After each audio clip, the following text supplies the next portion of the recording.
Hi, I'm Conan Anderson, and this is my atomic model project.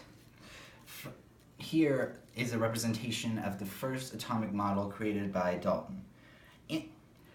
Back then, they didn't know anything about charges or subatomic particles, so Dalton assumed that atoms were tiny, indivisible little solid spheres, and that solid spheres of the same element were identical, but solid spheres of different elements were different.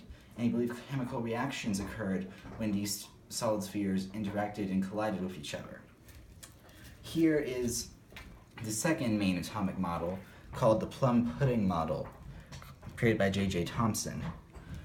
This model was theorized when Thomson was experimenting with cathode rays and gas discharge tubes. He noticed that negative charges were attracted to positive ones but were deflected from negative ones.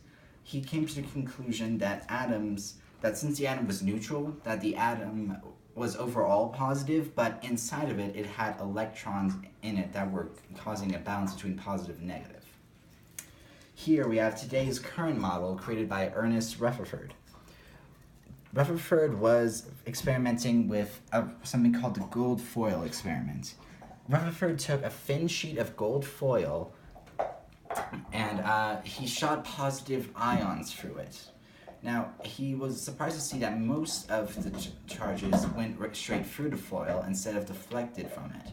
He concluded that whenever the discharge was deflected from the foil, it was when it was hitting a nucleus containing neutrons and protons in it.